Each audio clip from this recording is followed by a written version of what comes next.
Gaby, fíjate. Ahí está, grabando. Bien.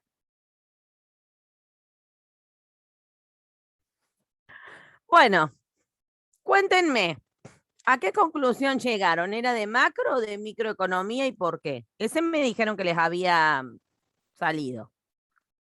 Sí, profe, yo no tuve problemas con ese, salvo que le había contestado la clase anterior, salvo con el último punto. En que. Bien, No, pero ese no, así perdón. vamos. No, con ese no. ¿En qué medida política económica hubiera utilizado usted para resolver el problema? En esa. Bien. ¿Pero qué pusieron? ¿De macro o de micro? Macro, profe. Bien, Macro, profesora. es macro, bien. ¿Qué es el déficit fiscal? A ver, ¿qué me contestaron ahí? Yo puse que es cuando el Estado gasta más dinero del que recibe. Bien. Bien.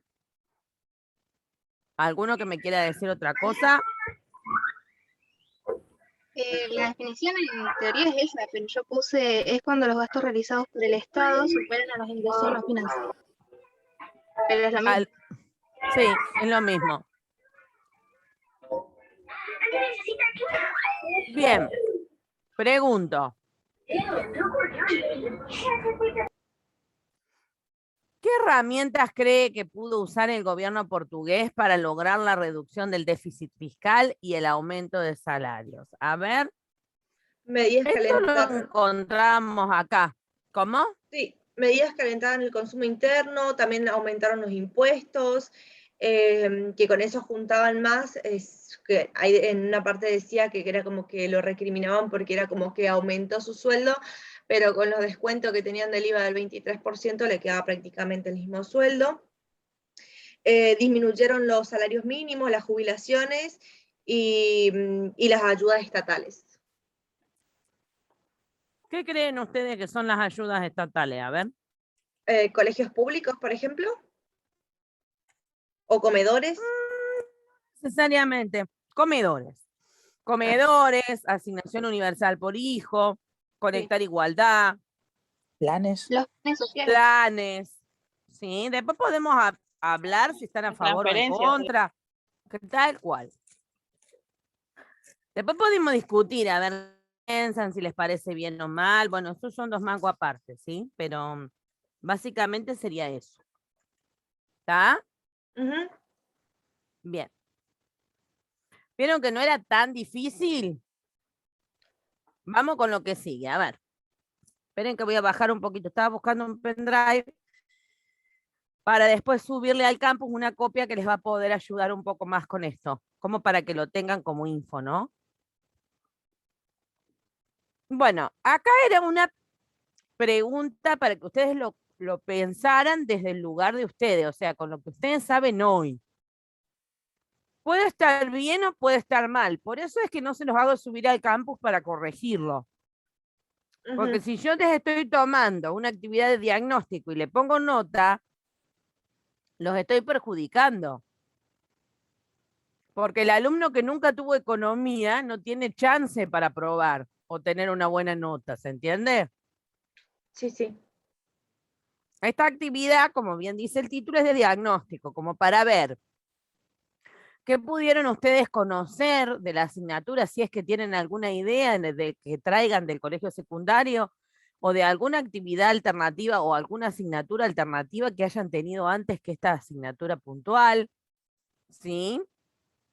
Pero sería injusta como profe si evalúo algo que ustedes todavía no vieron y que yo como docente todavía no di con profundidad. ¿Sí? Lo que yo quería es, con lo que ustedes han visto hasta ahora y los contenidos que traen, ver hasta dónde podían llegar a responder, digamos. Las políticas económicas son varias, pero antes de entrar para saber cuáles son o a qué les llamamos políticas económicas, tenemos que entender, ¿me escuchan? No. Sí, sí, profe. Bien. Política económica sería una forma determinada de gobernar. ¿Puede ser? No, en realidad En realidad las políticas económicas son una herramienta que tiene el Estado. Ajá, Hacia ahí, perdón, vamos. ¿Sí? sí, sí. Ustedes me van a decir, a ver, les voy a compartir algo. ¿Me esperan un cachito? Sí, profe. Como para ayudarlos.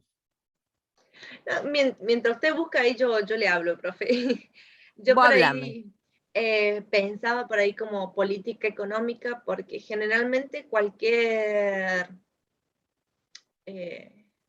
gobierno se ve marcado por cómo, más que nada, no importa lo que haga, no importa lo que construya, pero por lo que está visto, más que nada, es cómo maneja la parte económica del país. Si da más planes, si no da planes, si abre la importación, si cierra la exportación, si libera el dólar, si lo cierra, si pone cepo, en eso. Y en eso depende toda la estabilidad del país. Entonces, como política económica, sí, es como se maneja un país prácticamente. Mm, ¿A qué por ahí anda. interpretación, eh? Por ahí anda. No tan así, pero bueno, está acercado. Eso quiere decir que algo te hizo pensar el texto, ¿o no? Yo trabajo en venta, profe. Algo que no me contaron. ¿Les gustó o no el texto?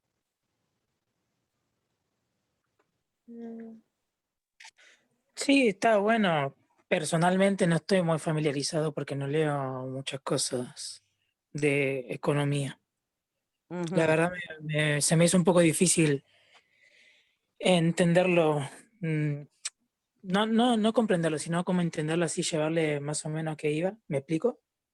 Buscar los Sí. significados de las palabras. No sé si tanto los significados, sino viste que cuando vos lees, por ejemplo, vos lees una receta o algo, vos le Ajá. lees y entendés a lo que vas, ¿no?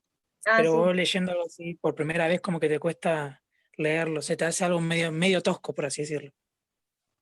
O por lo menos lo que me pasó a mí, ¿no? No estoy muy familiarizado con ese tipo de lectura. Claro.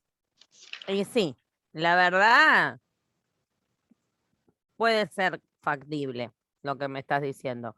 No es un texto no es imposible, pero para el que no está muy acostumbrado a la parte económica, tampoco es de los más fáciles, ¿no?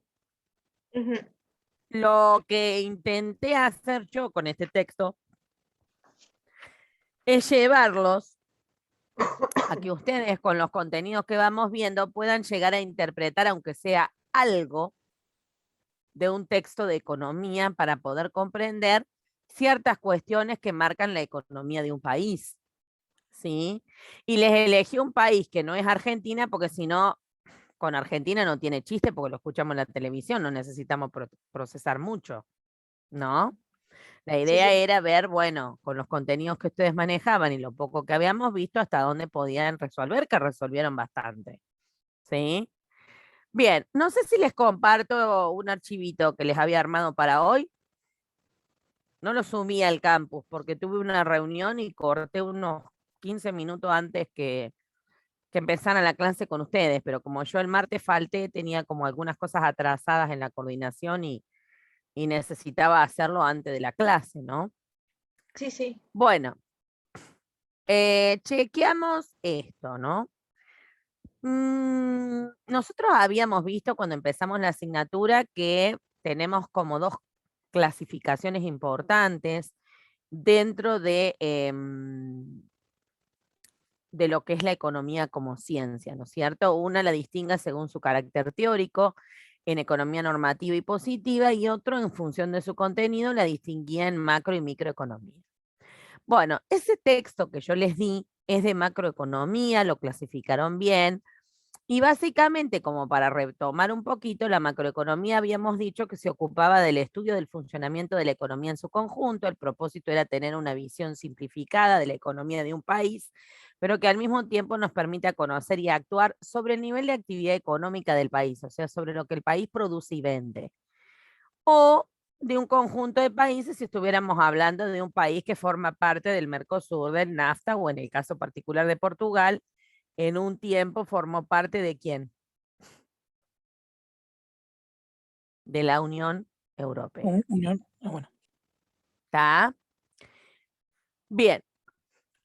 Ahí hablaríamos de un conjunto de países. En el funcionamiento de la economía se debe tratar de alcanzar determinados objetivos, ¿sí? ¿Cuáles son esos objetivos? El mayor nivel de producto posible, PBI. No sé si les suena que en algún momento hablaba del PBI el texto. Sí, también FMI sí. puede ser. Sí, el Fondo Monetario Internacional es un organismo, pero el PBI es un indicador que me está diciendo la producción bruta total que hay, en este caso puntual, en Portugal, dentro de las fronteras del país. Que estaba Es un diciendo que en indicador. la crisis estaba, creo que en el 5% de déficit, y por ahí sí. Y después que Bueno, se redujo en el 2016 el déficit hasta un 2,1%, y después, según lo que leí, ¿no?, en el texto aparte, en el 2019 tuvo un superávit del 0,5%. Y después llegó la pandemia y voló. y vinimos para atrás otra vez. Pero Sí. bueno, ¿qué otro objetivo tenemos en economía? Dijimos el mayor producto posible dentro de las posibilidades del país. Después tenemos el mayor nivel de empleo, o sea que la cantidad de gente que no tiene trabajo sea baja, ¿no es cierto? Ujú. Otro objetivo, después los vamos a nombrar con precisión, van a ver que yo después les puse etcétera porque son varios, pero los detallamos más adelante, son a modo de ejemplo. Estos ejemplos son citando algunos de los objetivos. Es el equilibrio fiscal. ¿Qué sería el equilibrio fiscal? Que yo gasto lo mismo que gano. Gano 100, gasté 100, quedé equilibrado. Si yo tengo un gasto mayor que el impuesto, como bien dijeron ustedes, tendría déficit. Y si yo recaudo impositivamente más de lo que gasto, tendría superávit. Todo esto no se logra si no interviene el Estado. ¿Por qué? Porque justamente es el Estado el que tiene la posibilidad, a través de las políticas económicas, de resolver estos problemas y de alcanzar estos objetivos. Por eso yo les decía que la política económica en general es una herramienta del Estado. ¿Sí? Ahora, ¿hay una sola herramienta? En realidad, la política en sí es una herramienta, pero para ejercitar esa herramienta, el Estado tiene la posibilidad de aplicar diferentes instrumentos que tiene disponible, y que son la política fiscal, la política monetaria, la política comercial, entre otras. Ese sería como el marco introductorio. Pero ahora entremos de lleno a estas políticas económicas que forman parte de la macroeconomía. Políticas macroeconómicas, ¿sí? Es el conjunto de actividades y normas a través de las cuales el Estado regula la iniciativa económica de los individuos que pueden actuar como familias o empresas, modificando las condiciones en que unos y otros tienen que operar con el fin de alcanzar objetivos económicos determinados. Pregunto, ¿el Estado aplicó alguna medida que regule cómo nos comportamos las familias y las empresas? Uf, si Sí. queremos hacer consumo en dólares, nos enchufó un impuesto que se llama país, ¿o no? Ujú. Y después, aparte, el impuesto a la ganancia también por comprar el dólar. ¿Y después qué pasó? Nos pusieron un límite para los dólares. Ujú. ¿Y afecta solamente a la familia que quiere ahorrar en dólares? No, a las empresas que quieren importar también las afecta. Sí. ¿Se entiende esto? Sí, profe. Bien. ¿Dudas? Van a ver Bueno, que cuando avancemos con este textito vamos a poder resolver con más facilidad esa pregunta que les cuesta, ¿sí?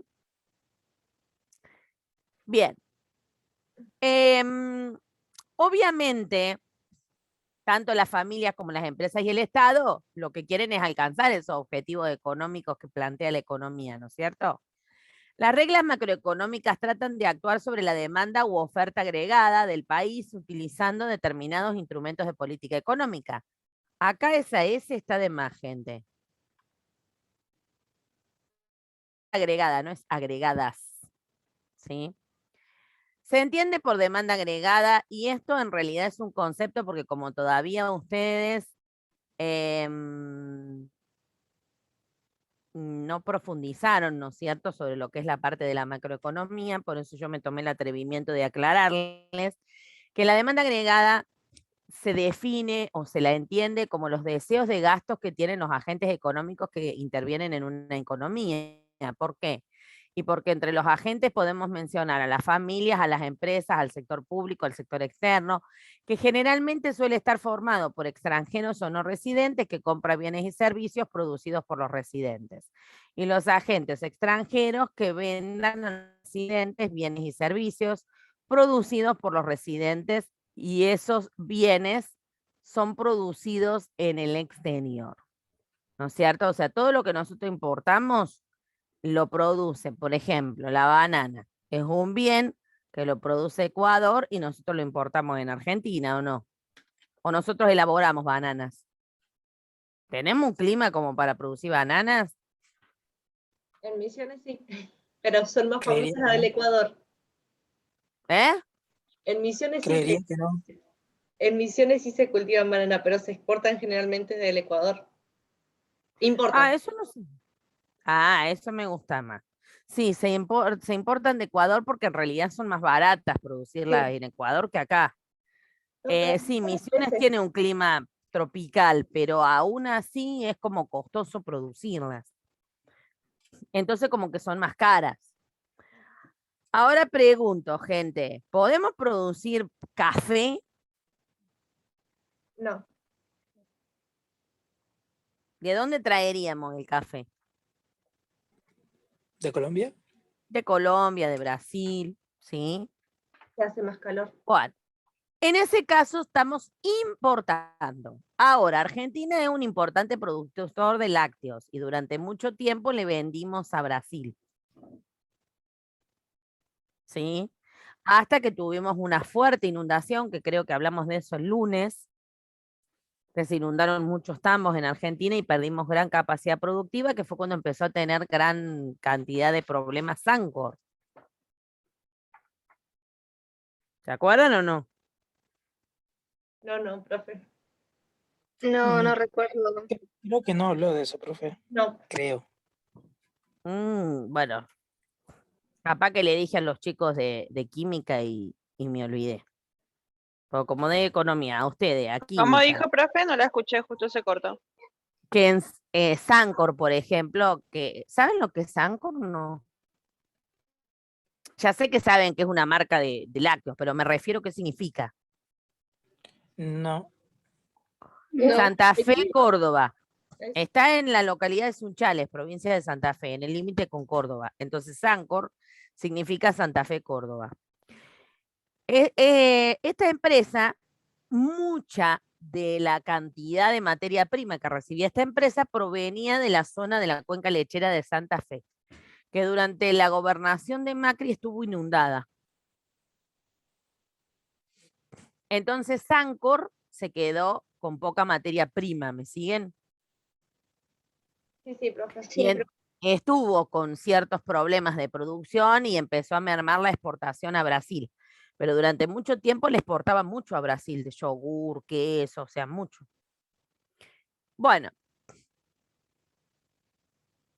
ahora bien, ya vimos entonces que la demanda agregada está formada por extranjeros que compran bienes producidos por los argentinos, como sería el caso de Brasil, que nos compraba todo lo vinculado a los lácteos.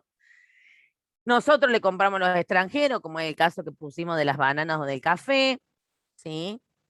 Ahora veamos qué se entiende por oferta agregada y la cantidad de bienes y servicios que producimos los oferentes, es decir, las empresas o los demás agentes de producción, y que buscan venderlo o comercializarlo durante el año. En realidad, si alguna vez vieron algo de microeconomía, la oferta y la demanda común son conceptos microeconómicos y la oferta y la demanda agregada son conceptos macroeconómicos, pero funcionan más o menos similar. Por lo que los desplazamientos de las curvas son similares, las variables son similares, se sigue aplicando el ceteris paribus, que es esa expresión en latín que yo les había explicado clases anteriores de que significaba que una variable se modifique y las demás permanecen constantes, ¿se acuerdan? Sí, profe. Sí, profe. Sí, profe. Bien. En el caso de la macroeconomía, las variables pueden ser factores externos, como problemas meteorológicos. ¿Se acuerdan que en el trabajo práctico número 1 habíamos planteado que podía afectar la tasa de inflación una sequía? Sí, O acciones de la política macroeconómica aplicada. Bien. Ahora, yo les dije a ustedes que algunos tipos de política podrían ser la política monetaria, la fiscal, y les nombré algunas más. Bueno, acá las empezamos a ver, ¿sí? ¿Qué es la política monetaria? Busca actuar a través de la cantidad de dinero que hay en la economía, aumentándola o disminuyéndola. Actúa sobre la oferta de dinero, sobre la demanda, también puede actuar sobre la demanda de dinero, pero los efectos son como a más largo plazo o no son los que uno espera que se produzcan. Si disminuye la oferta monetaria, aumenta la tasa de interés, que eso ya lo vamos a ver cuando veamos la parte de mercado del dinero. Para que ustedes se den una idea, ustedes me van a decir, profe, pero ¿cómo puede hacer el Estado para modificar la cantidad de dinero que hay en la economía? Bueno, aplicando políticas monetarias. Y ustedes me van a decir, bárbaro, pero ¿cómo? A través del Banco Central. El Banco Central, si bien es un ente autárquico, recibe algunas órdenes del Poder Ejecutivo, o sea que es autárquico hasta un cierto punto, ¿no? Y a través del Banco Central se aplica la política monetaria. ¿Se entiende esto? Sí, profe. Sí, profe. Era aumentando la tasa de interés, disminuyendo compra y venta de títulos públicos, ¿también puede ser? Bien. O el encaje, que es la porción que los bancos pueden prestar, que deben guardar de dinero en la economía y prestan el resto. Por ejemplo, si vos Sí, recibís, el encaje bancario. claro, que eso viene por ley, ¿no? Por la ley 21.526 que establece la obligatoriedad en el artículo 35 de la ley. Bueno, ahora, yo les dije que la política monetaria es una de las herramientas. Bueno, otra de las herramientas es la política fiscal, que actúa a través del Estado. Perdón, que actúa a través de los 3 elementos del Estado, que son ¿cuáles? El gasto público, ¿en qué gasta el Estado? ¿Cuánto gasta? ¿Cuánto sería el monto? ¿En qué la composición? Sueldos de educación, sueldos de salud, insumos para salud, insumos para educación, insumos para justicia, papel, sueldo de los jueces. ¿Se entiende esto? Sí, sí, profe. Impuestos. ¿Qué determina el Estado? ¿Cuánto voy a cobrar? Entonces el monto. ¿Por qué motivo voy a cobrar? Concepto. ¿Y cómo van a estar compuestos esos impuestos? O sea, ¿cuáles van a ser nacionales, cuáles municipales, cuáles provinciales? ¿Sí?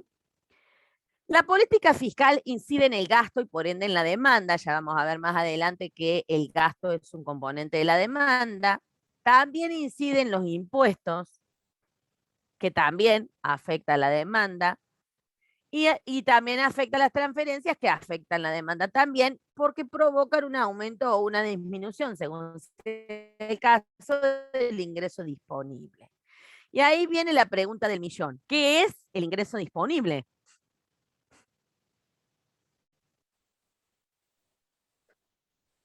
El ingreso El ingreso disponible puede es ser de todo lo que gana la persona. De Pensé todo una lo que gana pregunta, la profe. persona. De todo lo que gana la persona, ¿cuánto puedo gastar? Ese es el ingreso disponible. Porque la economía considera al hombre un ser racional, aunque no siempre lo es, y al hombre en sentido general, hombres y mujeres. No van a creer que estoy criticando a los hombres solamente.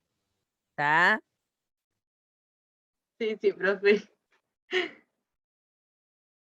Pero la economía lo que y que el ser humano primero va a pagar los impuestos, después va a ver cuánto le queda y en función de eso gasta. ¿Me siguen? Sí, sí. Pero no siempre es así. Hay muchos que gastan primero y después ven cómo pagan el resto, ¿o no? Y la Pero verdad que sí. nunca pierdan de vista que en economía se trabaja con el supuesto de la racionalidad, que no siempre ocurre en la realidad, por eso lo aclaro. ¿Sí? Bien, ahora, de acuerdo a lo que yo tendría disponible, que podría gastar una vez pagados los impuestos y sumadas las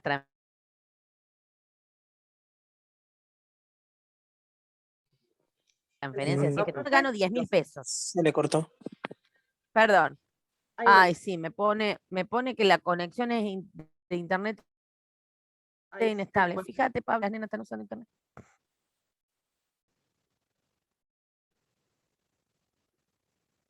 Hola, Pau, buenas noches. Ahí volvió, profe.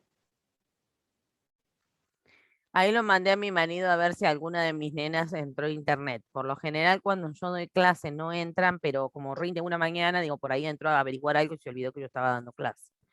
Vamos a ver. Bueno, les decía, ustedes si se me corta, me dicen y lo repetimos, ¿sí? Lo que les decía es, vamos a suponer que yo gano 10.000 pesos por mes, como para ponerles un importe, ¿sí? Sí, sí. ¿Sí? Bien. De esos 10.000 pesos, vamos a suponer que tengo que pagar 3.000 de impuestos. Entonces me quedarían 7.000 para gastar, ¿sí o no? Sí. Ahora, recibo una asignación por hijo que me paga el Estado de 3.000 pesos por cada una de las nenas. Yo tengo 2, son 6.000. Entonces, yo tendría que cobrar 7.000, pero al pagarme el Estado los 6.000 pesos porque me paga 3.000 por cada una de las nenas, yo voy a percibir en mano 13.000 pesos. Esos 6.000 que me da el Estado por asignación por hijo constituye lo que se denomina una transferencia. ¿Se entendió? Sí. Sí, profe. ¿Se entendió cómo funciona?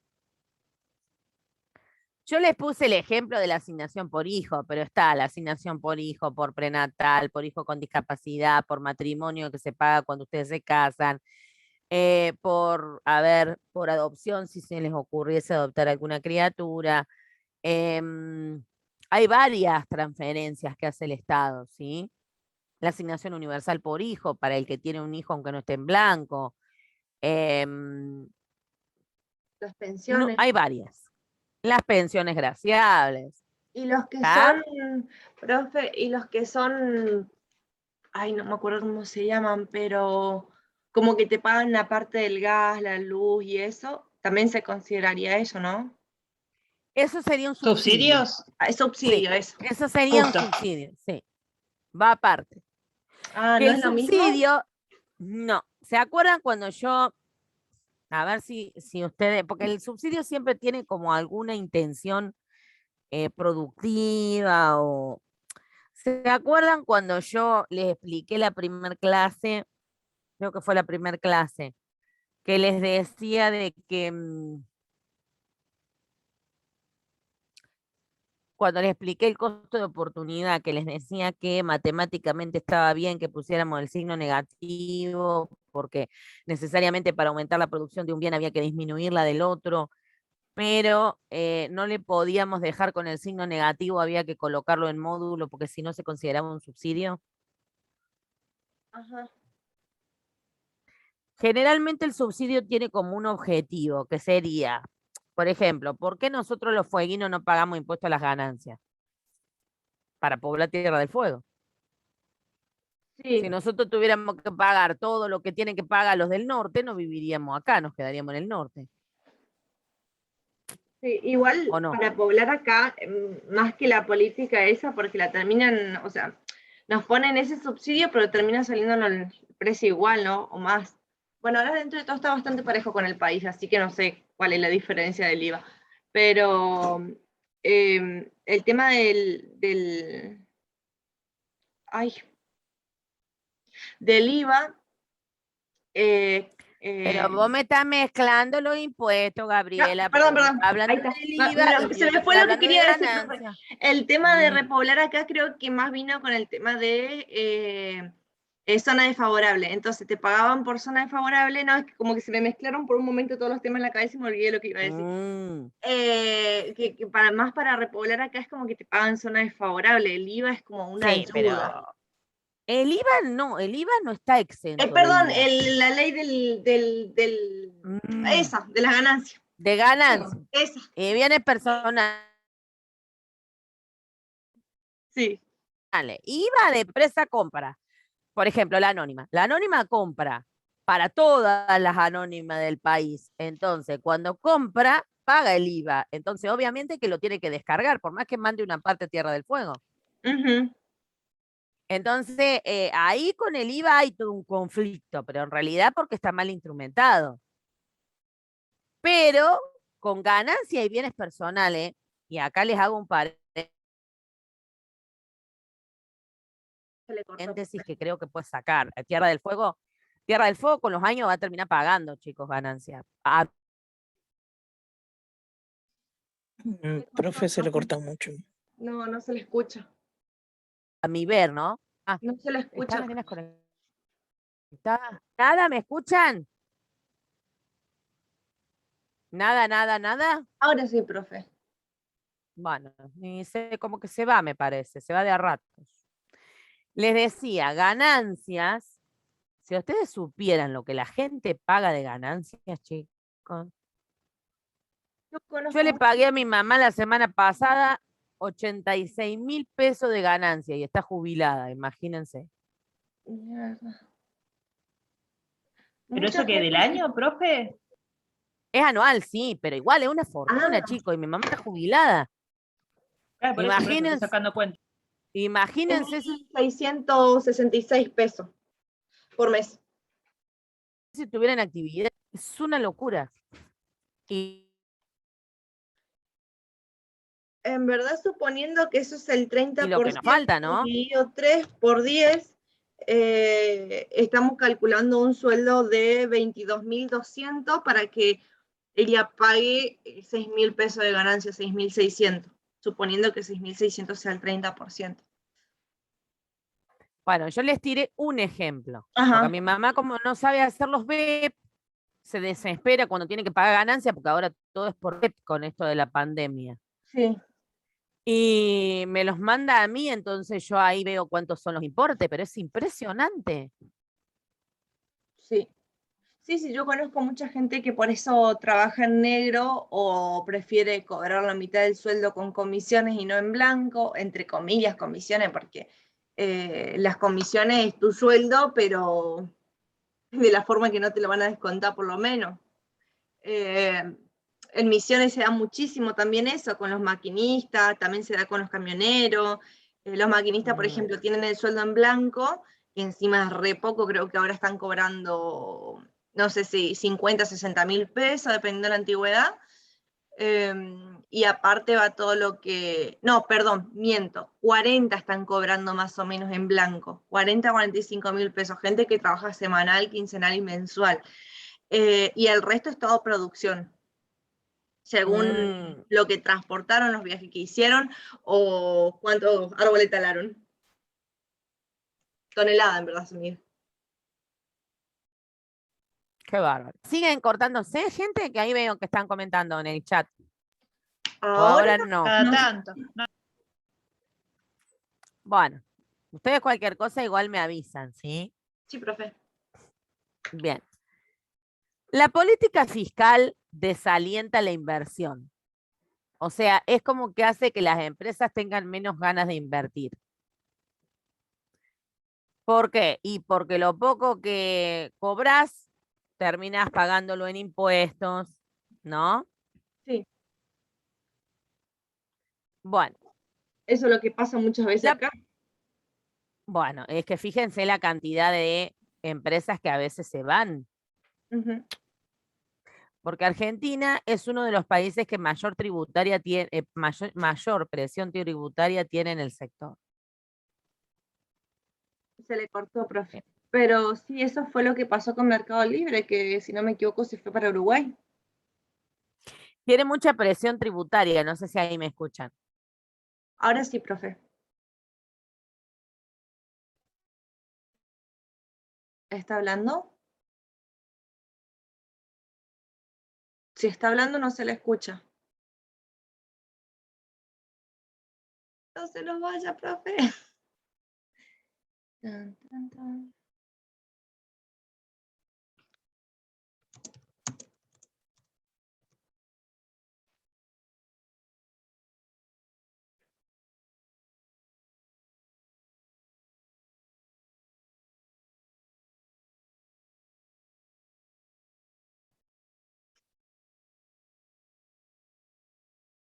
A ver si me escuchan ahí.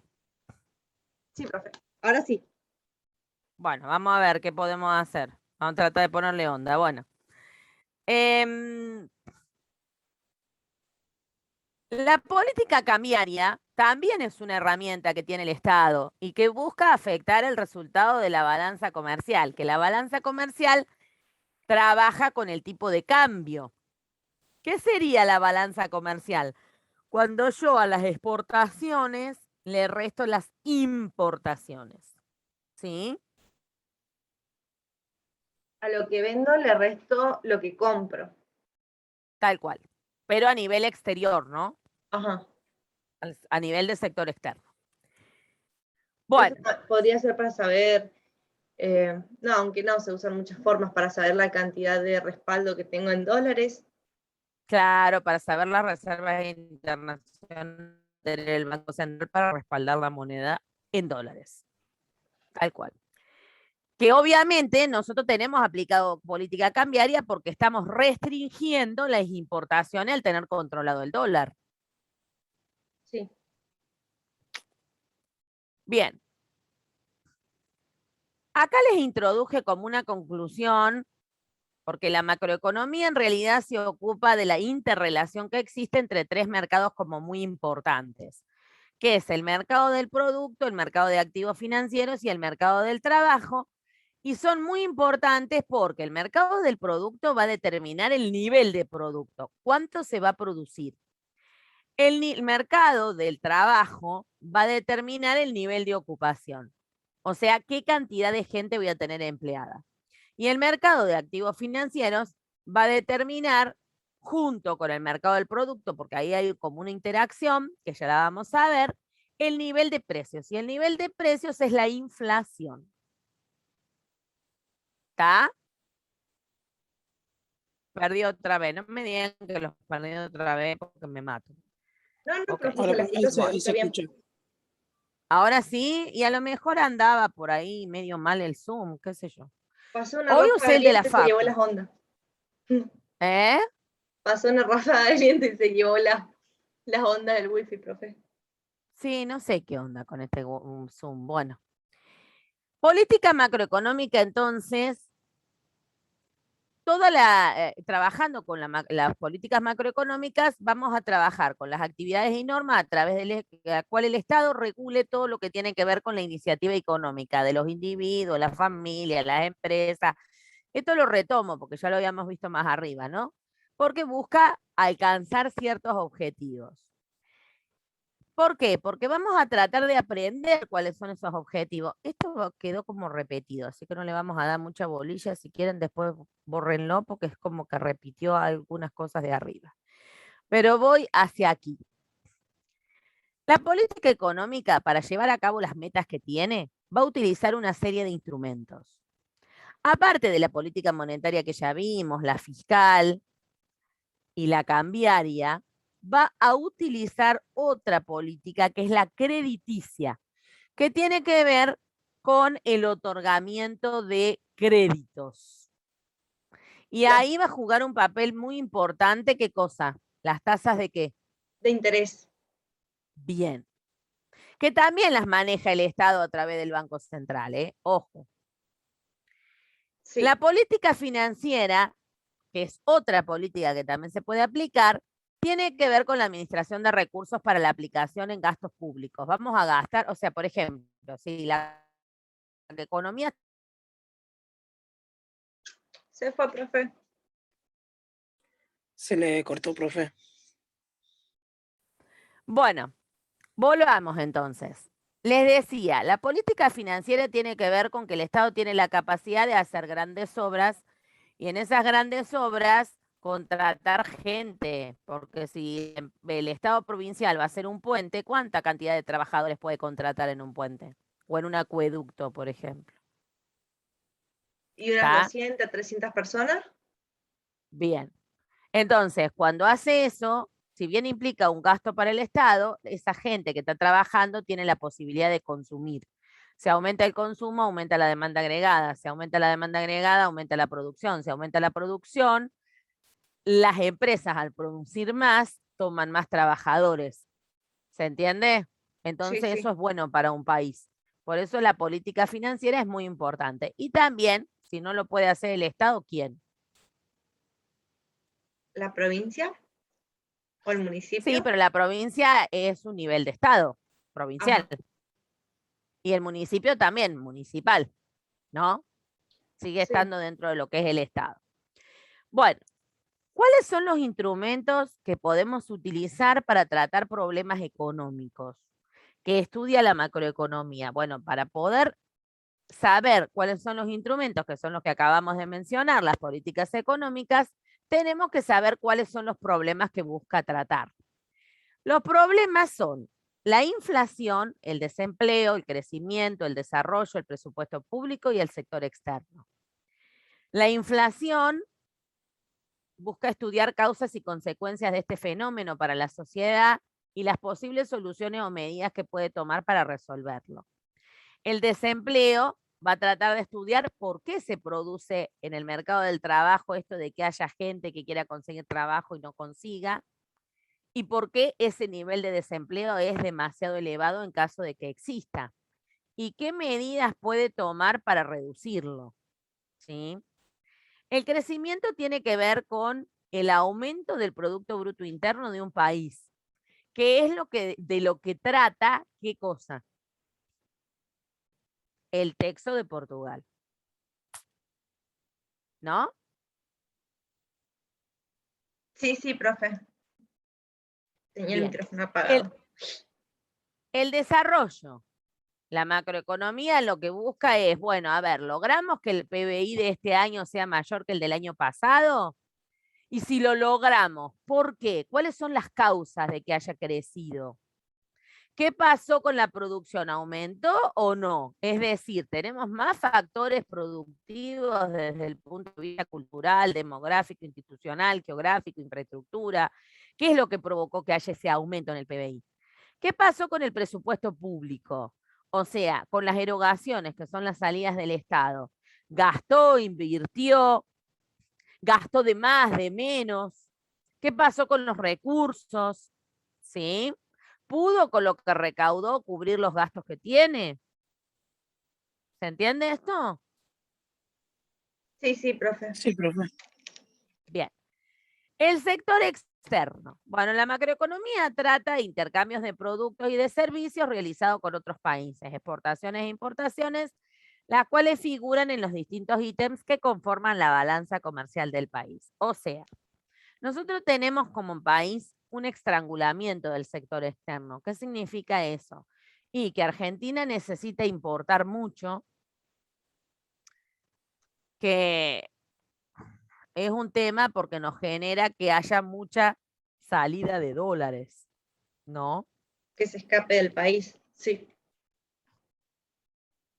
Entonces, por ahí, en una medida que considero que fue buena del gobierno de Cristina Fernández, no me acuerdo cuál de los dos gobiernos, si el primero o el segundo, me parece que fue el segundo, fue cuando ella quiso insistir en el modelo de sustitución de importaciones, que es un modelo que ya existió en la época del desarrollismo, allá por los años 50, ¿no?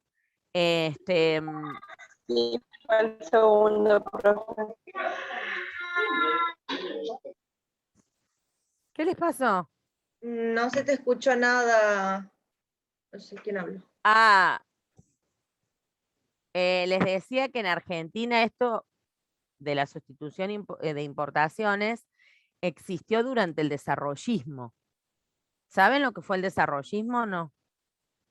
No, profe. No, Es profe. un modelo económico que existió durante la época de Frondizi, por ahí, 1950, por ahí.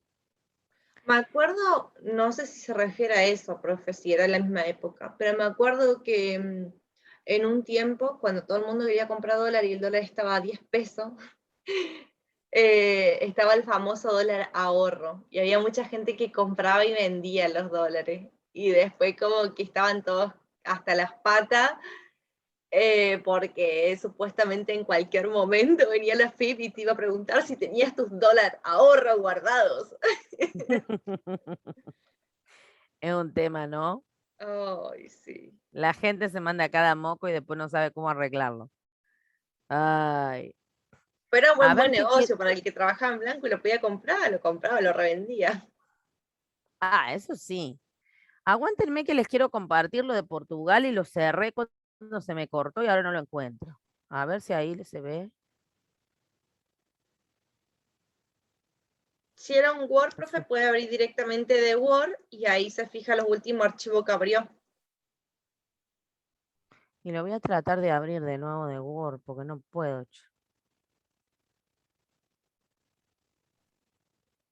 Aguántenme 5. No sé qué apreté y lo cerré.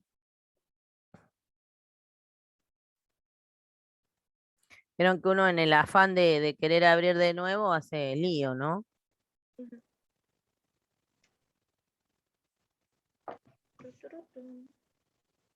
Bueno, a ver ahí. Ya se lo estoy poniendo, no se me pongan violentos. Mm.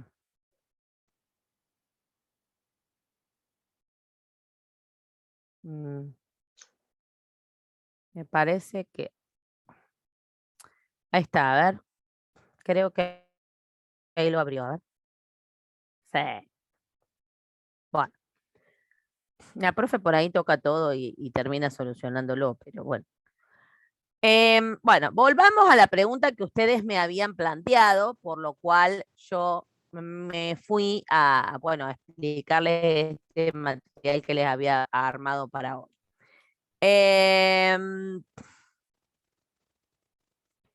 ¿Qué medida de política económica hubiera utilizado usted para resolver el problema y por qué? Para poder responder esa pregunta, primero tenemos que entender qué medida tomó Portugal, ¿sí? Fíjense que qué dice el texto. A ver, fíjense, vamos por acá. Dice, en medio de las noticias económicas generalmente malas que han llegado al continente europeo desde el comienzo de la crisis financiera global del 2008, los resultados de Portugal han sido positivos, ¿no es cierto? En noviembre del 2015, bueno, les explica quién llega al poder, que Grecia venía para atrás porque era la época en que estaba muy mal, pero que mientras los griegos estaban re mal, el que había podido solucionar el problema había sido el presidente de Portugal, ¿verdad? Fíjense lo que dice acá. Ha rebajado el déficit fiscal y ha aumentado los salarios y las pensiones de los empleados y jubilados. Sí, aumentó, es cierto que aumentó, pero les terminaba sacando con los impuestos. Bueno, entonces, ¿cuál es la política que está aplicando Portugal? La fiscal. Sí. Porque está trabajando. Para que baje el déficit fiscal, tiene que haber gastado menos. Pero termina aumentando los impuestos. Entonces, aumentó la recaudación, aumentaron los impuestos y bajó el gasto. Por eso bajó el déficit. Eso es lo que hizo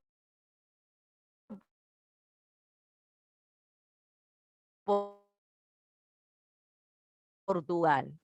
Con otras variables. A ver, ¿cuáles serían esas variables? Uy.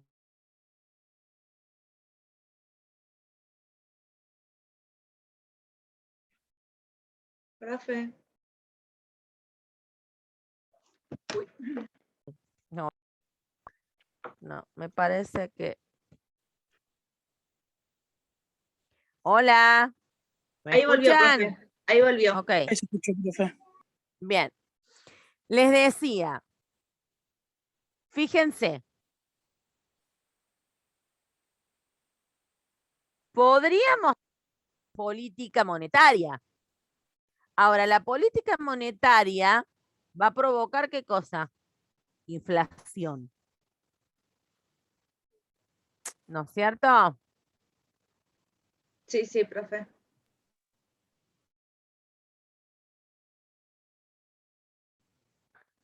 Dice acá. El El Banco Banco Central de Portugal, obviamente, ¿no? Sí. A ver quién tiene ganas de leerlo. Porque si a mí se me corta, sigue. El Banco Central estima que para 2019 el desempeño habrá bajado al 7%, al tiempo que las exportaciones se incrementarán en un 6%. Desde luego, esta no es una economía exenta de problemas. Ahora, por ahí está bueno, si nosotros fomentamos las exportaciones a través de una política cambiaria, el país va a producir más, va a exportar más, nosotros le vamos a dar más trabajo a los portugueses y por ahí podemos mejorar la situación de la gente sin necesidad de entrar a presionarlos por el lado impositivo, ¿o no? Sí, sí. Ejemplo de lo que recomendar sería una política de tipo cambiaria, ¿no? Ahora, yo no le puedo recomendar nada si primero no busco identificar qué aplicaron ellos, ¿o no? Sí, sí. Bien. ¿Se entendió entonces esa que las tenía ahí medios trabados? Sí, profe. Bien. Ahora sí. Vamos con las 5. ¿En qué parte del ciclo económico cree usted que se encontraba Portugal? A ver. Para mí, recuperación o expansión. Sí, para mí también. Después de la crisis es así. Actualmente recesión. Bien. Bien. En ese momento en que está situado el texto, está en recuperación o expansión. Hoy todos estamos en recesión, chicos, con el desastre que es con el tema de la pandemia, todos estamos en recesión. Argentina está para atrás mal. Pero bueno, la culpa no es ni del país ni de la gente, o sea, es la situación coyuntural del mundo en realidad. ¿Sí? Sí, sí. Bueno, ¿duda entonces? Si no, ya lo tendríamos listo. No, profe, Se ninguna. le corta, profe. Pregunto si teníamos dudas. Uy, se fue. Ah, no. No, estoy acá, estoy acá. Quería saber si había dudas, pero no sé si me están escuchando o no. Sí, profe, le estamos escuchando, no hay ni dudas. Por mi parte, por lo menos. Ahora sí se le volvió a cortar. ¿Para el power o no? Bien. Hoy anda mal internet, pero le voy a poner onda igual. Prometí que le iba a dar clase y lo voy a hacer si se nos corta y no avanzamos mucho más. Bueno, mala suerte. Pero por lo menos una hora llegamos, a pesar de los cortes, una hora es una hora, ¿o no? Sí, sí. Ya es algo. Bueno, les había dado un PowerPoint yo, para que veamos. Esperen que lo voy a descargar, porque no me lo dejaba descargar, no sé qué le pasó. Me parece que como que... Aguántenme que voy a buscar el celu, porque lo voy a descargar del celu porque no lo puedo abrir desde la compu.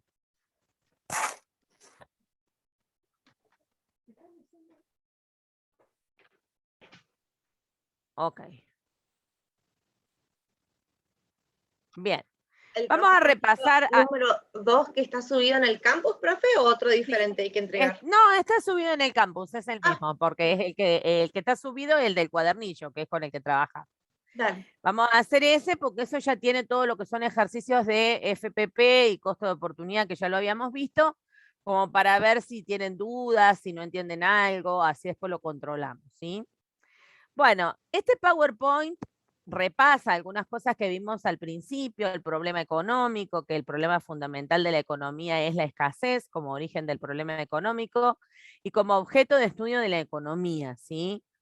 Lo que buscamos, debido a que los objetos son escasos, es que las personas a la hora de elegir entre las distintas alternativas que tienen respecto de los recursos que tienen disponibles, optimicen los recursos. ¿Se acuerdan el ejemplo que si yo de una tela puedo sacar 2 pantalones, saqué 2 en lugar de 1? ¿Se Sí, les había profe. explicado yo? Bien. Sí. El hecho de poder elegir da origen al costo o coste de oportunidad que nosotros habíamos visto, que medía el costo de obtener un bien en términos de la cantidad de otro bien que puede haberse obtenido en su lugar. Habíamos dicho que el principio de la escasez sintetizaba el problema económico expresando el deseo de la gente de adquirir una cierta cantidad de bienes y servicios y que eso permite o da origen a lo que nosotros conocemos con el nombre de los sistemas económicos que buscan responder los problemas de la sociedad, que son qué producir, cómo producir y para quién producir. Estas 3 preguntas básicas que responde cualquier sistema económico tiene que ver con lo siguiente. Si nosotros viviéramos en la India, ¿produciríamos vacas para comer? ¿O venderíamos carne de vaca? No. No, está prohibido. Entonces, como poder podemos producirlo, pero va a ser para adorarla, no para comerla, ¿se entiende? Entonces, cada sociedad tiene un sistema económico diferente que responde a estas 3 preguntas. ¿Sí? Profe, si está compartiendo algo, le digo que no se está viendo nada, por las dudas. ¡Ay! ¿Cómo me hace renegar hoy el Zoom, ¿O no? Como por las dudas, no me lo nombré. A ver ahí, Ahora estas son sí. las preguntas. Bien, que está en la diapositiva 5. Ajá. ¿Sí? Y la le mandé por WhatsApp. O por el correo. Sí, sí, profe. Bien. Organización económica. Se manifiesta a través del circuito económico, el cual está en esta diapositiva. Yo les había dado en unas diapositivas anteriores el circuito económico simple, que era donde el Estado no estaba, ¿se acuerdan? Sí, profe. En este les di el complejo, como para que tengan las 2 variantes, porque si no es como que vieron uno y el otro no. Acá el Estado sí interviene, y de la forma más compleja que puede intervenir. Le cobra impuestos a las familias y a las empresas, pero a veces subsidia a las familias y subsidia a las empresas. Subsidia a las familias sin cobrarle impuesto a las ganancias o bajándole el valor de la luz o del gas, ¿sí? Subsidia a las empresas no cobrándole impuestos. ¿Está? Ajá. Bien, se basa en el principio de la conveniencia, es decir, trata de que las operaciones económicas que se realizan tanto la empresa como la familia, que serían agentes económicos, ambos queden lo mejor posicionado posible y que estén mejor al final de la relación económica o de la operación que al principio, asegurando de esta manera que la persona que compra o la empresa que compra consiga el bien y el que vende consiga la moneda o el dinero. ¿Por qué es posible que exista esto? Porque un bien tiene un valor de uso que siempre tiene que ser mayor que el costo de producción. Y acá es necesario distinguir el valor de uso del valor de cambio. El valor de cambio es el precio. ¿Cuánto tengo que pagar yo por un auto? 10 millones de pesos, bien. ¿Y el valor de uso? Y depende para qué lo quiero. Sí. El tiempo que te ahorras, te lleva y te trae, tener la disponibilidad de en poco tiempo hacer un montón de cosas. Transportar ¿No? cosas más pesadas. Sí. Transportar a otras personas, transportar cosas pesadas, trasladar cosas. Trabajar O sea que a también. veces Ganar trabajar, pasear también, irte de vacaciones. Después evaluarán costo-beneficio, ¿no? Sí. Bien. ¿Qué agentes económicos teníamos a modo de repaso? Familias, el gobierno y la empresa. Y hay un feedback, ¿ven? Entre la familia y el gobierno y entre el gobierno y las empresas. Ujú. Siempre en el caso del gobierno, las familias le pagan impuestos, que sería la flecha anaranjada, y el gobierno le provee de ciertos bienes y servicios a las familias. Por ejemplo, ahí sí la educación pública que me decías vos hoy. La educación pública, la salud pública, la justicia, ¿no? El bolsón de comida cuando le lleva al que no tiene, los útiles escolares que le da cuando hay alguien que necesita, ¿sí? Las conectar igualdad, ¿tá? Las computadoras que se le dieron en su momento a los estudiantes.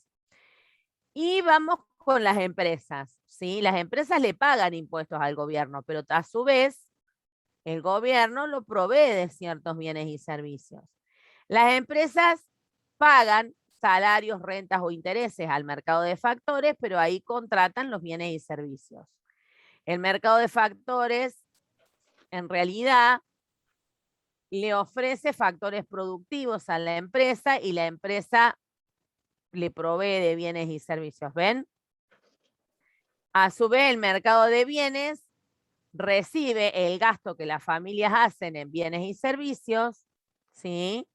Y recibe un flujo de ingresos. Y acá lo mismo, ¿no es cierto? En el mercado de bienes, las empresas son las que proveen los bienes y servicios y a su vez recibe una fuente de ingresos. Bien. ¿Qué es la actividad económica conceptualmente? Todo esfuerzo humano destinado a modificar medios útiles y escasos disponibles con el fin de obtener la satisfacción de las necesidades. ¿Cuál es el objetivo de esta actividad?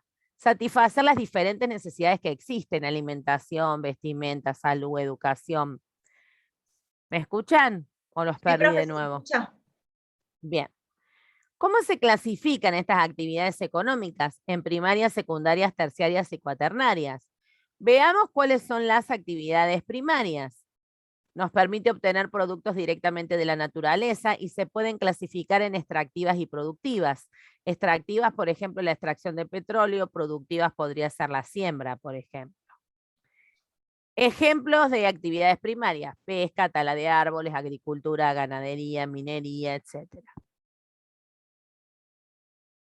¿Cuáles son las actividades económicas secundarias? Aquellas cuya finalidad es transformar los recursos naturales en productos a través de la industria.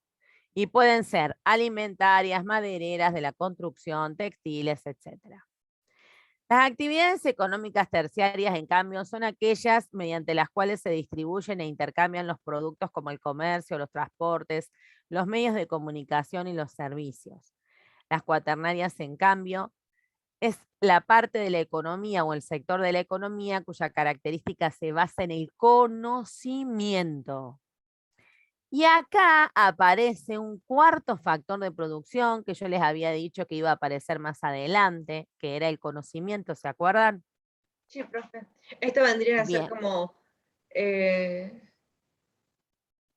vender tutoriales o vender conocimientos o cosas Por así. ejemplo. Sí. Aparte, saben que la economía considera que la educación es una inversión, Ujú. lo cual comparto, ¿no? Sí, sí.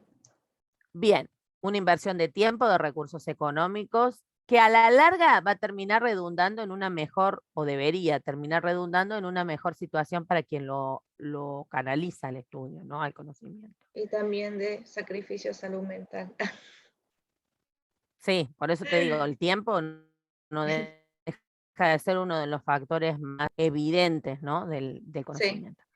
Bien, entonces, ¿qué incluye? Información, tecnología, consultoría, educación, investigación y desarrollo, planificación financiera, entre otros servicios, y los que son muy en boga últimamente tienen que ver con lo intelectual y con las tecnologías, ¿no? Aplicadas. ¿Qué criterio condicionante tenemos? Y existen los criterios técnicos, económicos y de competitividad. Bueno, habíamos visto actividad económica, esto nos conlleva a ver operación económica, que es la acción voluntaria en la que se emplea cierta cantidad de bienes que un individuo deja de tener a su disposición para obtener cierta cantidad de otros bienes que pasan a estar a su disposición. En cuanto a la resolución del problema económico, tenemos la función consumo, la función producción y la función distribución.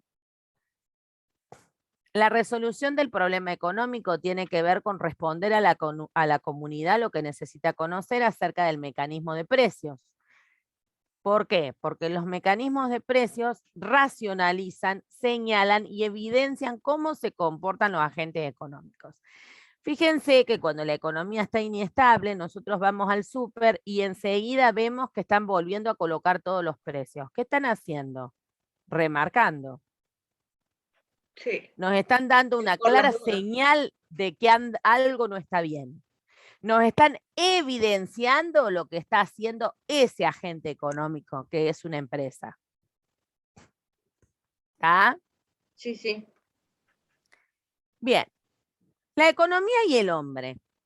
Bueno, esto lo habíamos visto en la clase pasada. Habíamos visto que el hombre tiene necesidades, que la necesidad es la sensación de carencia de algo, son desequilibrios promovidos desde el mundo físico y enmarcados en el mundo social, en forma permanente, manifestando en un plano psicológico como un deseo, determinando que existe una carencia y que tengo que tratar de contrarrestar esa carencia. ¿A través de qué la voy a cubrir a la carencia? Y a través de bienes o servicios.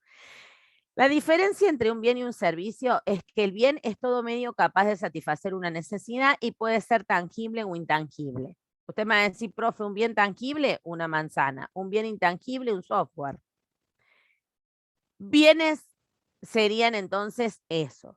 ¿Qué sería un servicio? Es toda actividad que sin crear bienes materiales satisface la necesidad. Por ejemplo, clase de inglés.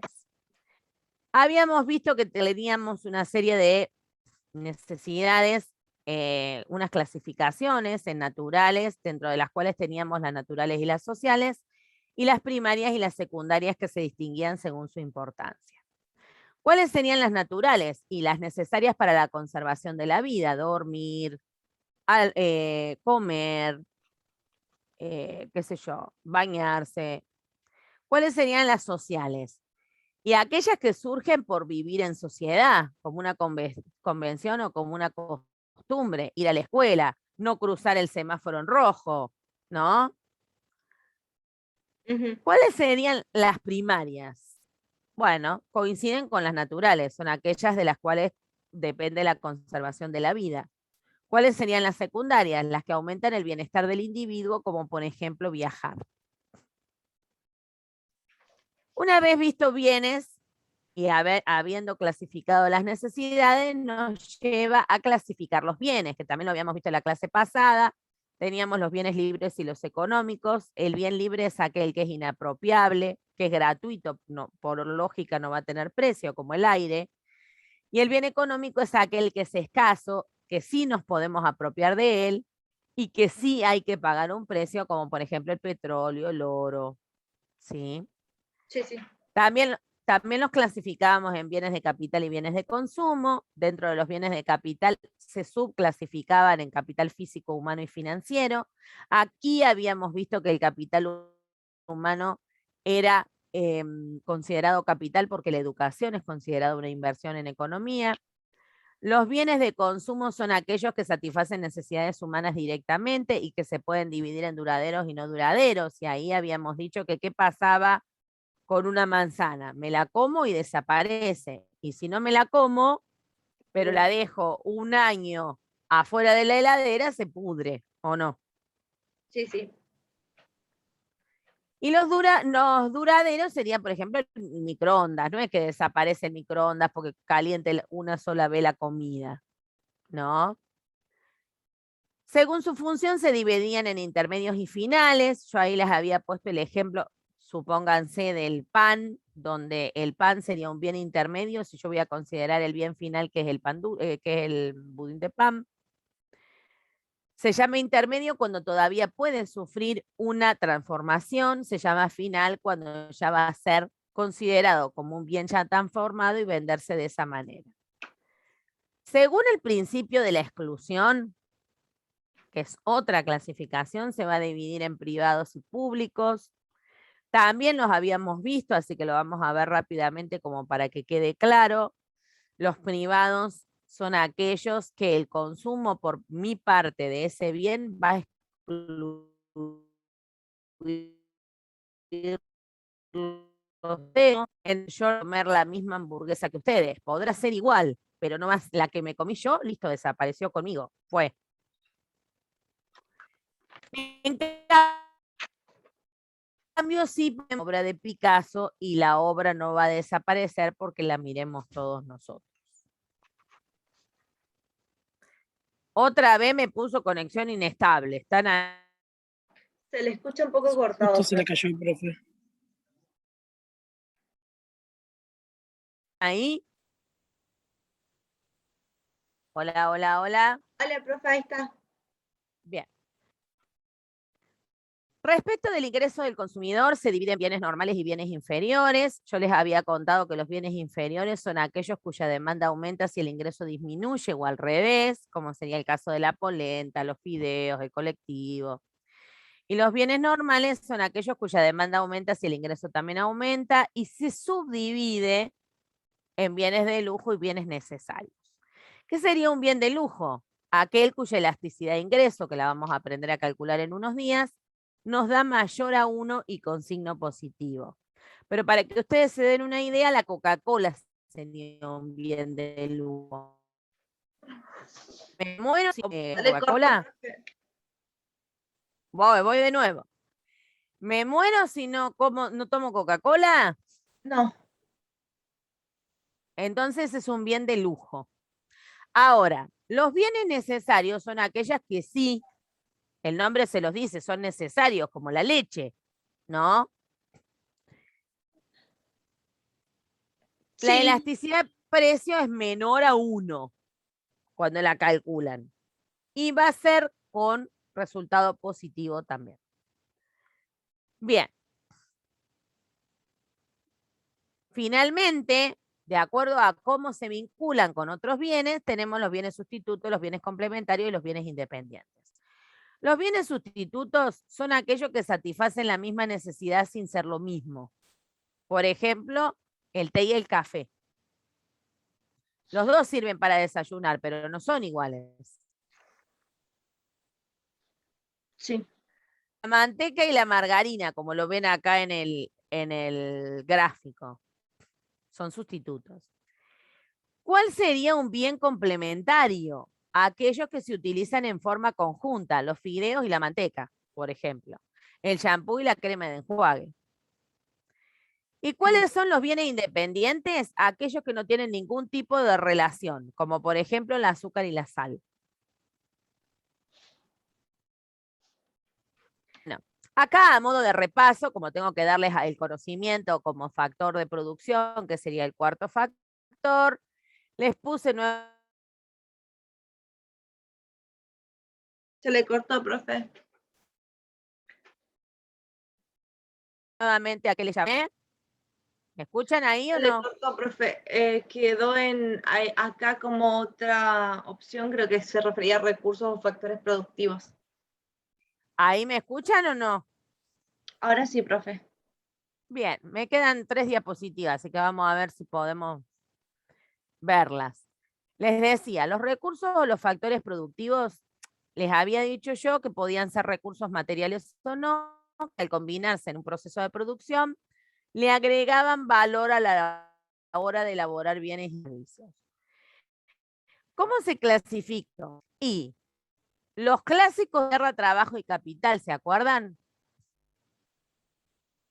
Sí, profe. Habíamos visto que la tierra abarcaba todo lo que es el planeta, o sea, los lagos subterráneos. El trabajo es el esfuerzo físico-mental que se utilizaba en el proceso de producción o en un servicio y recibe su precio, el nombre de salario. Y el capital, habíamos dicho que incluye maquinaria, infraestructura, edificios, todo que sea necesario para el proceso y el dinero. Por eso lo distinguíamos en capital físico, humano y monetario. Todo eso lo repasamos para llegar finalmente al cuarto factor de producción, que es el conocimiento. ¿Me escuchan ahí? Sí, Sí, profe. Bien. El conocimiento es un factor importante en la producción. La educación contribuye a lograr sociedades más justas, productivas y equitativas. Y en las economías modernas se considera que el conocimiento es un factor muy importante de la producción. Un país va a poder construirse libremente. Se le cortó, profe. Con calidad. Ahí volvió. No, se volvió ahí. Y ahí, Ahora sí, profe. ok.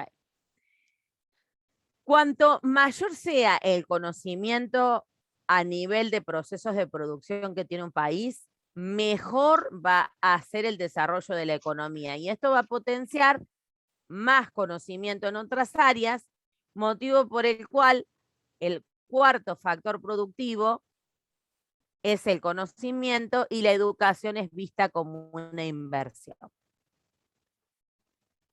¿Se entendió? Sí, sí, profe. Tuvimos varias interrupciones, pero bueno. ¿Cómo funciona Internet? La verdad que ya es algo imposible de manejar, ¿no? ¿Qué dicen ustedes? Sí, profe, ahora en algún momento tenemos problemas de internet. Lo que pasa es que antes era como que había pocas actividades, ahora todo el mundo se está manejando con Internet. Entonces, Y dentro de toda esta hora, profe, con usted no tenemos tantos problemas, pero hay otras materias que tenemos a las 7 de la tarde que se hace imposible a veces una clase. Porque a las es 7 un de la desastre. tarde, 6 de la tarde, 6:30, y ahí sí se escucha más feo. Sí, es un desastre. Algunos profes, por el servicio ya que tienen, que es muy malo, van a dar clases a la UTN. Entonces, como que no se les corta tanto. Pero igual siempre algo se les corta, o sea, por el mismo horario. Igual a esta hora no se corta tanto como generalmente a más temprano. Claro. Bueno, gente, una cosita que les voy a decir. Ya ahora vamos a ir como puliendo las cosas que vamos a hacer y eso. Bueno, les voy a mandar por el... Se los voy a subir, si no, abajo de donde les subí el TPI, les voy a subir el material que les expliqué de políticas, que es el que les había armado para ayudarlos, para que lo pudieran terminar de entender al caso de Portugal. ¿Sí? Eso Sí, como por un lado. Por el otro lado, les voy a mostrar en el campus, si es que no se me corta antes, les voy a mostrar el trabajo práctico que hagan, como para que no se me olviden de lo que ya habíamos visto, ¿no?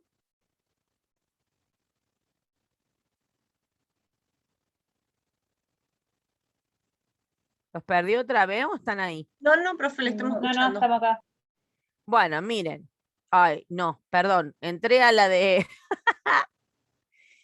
entré a la de ingeniería química. No me maten. Ahí está. Economía general es este, ok. Bueno. ¿Vieron que yo les había puesto acá la clase del 23 de agosto? Sí, profe. Acá abajito abajo de este les voy a poner el material nuevo que les apliqué hoy para que sepan dónde está. Profe, ¿y cómo sería el campus? Ahí ya sería unidad 2 y abajo... No, ahí déjenlo que yo después se los descargo y se los subo más abajo, no se preocupen. Ah. Porque si no se van a hacer lío. Bueno. Lo que pasa es que al principio, como no la teníamos muy clara, lo subíamos en cualquier lado. El año pasado tuvimos que aprender todos solos y no fue fácil. Cada uno hacía lo que podía con lo que había entendido. Después le empezamos como a agarrar la mano, pero igual hay cosas que todavía no las sabemos usar. Se me vuelve a cortar. Quiero mostrarles que después de la clase del 24 de agosto está el trabajo práctico número 2, que es el que yo quiero que ustedes hagan, ¿sí? Sí. Si es que le pone onda y descarga, ¿no? Profe, ese ya lo hicimos hoy con mi compañera Paola. Pensé que hoy teníamos que tenerlo listo. ¡Ah! Sí, ya lo hicimos hoy a la tarde, profe. Buenísimo, entonces, porque van a poder tenerlo listo para el lunes, entonces, ¿o no? Sí, lo mando mañana.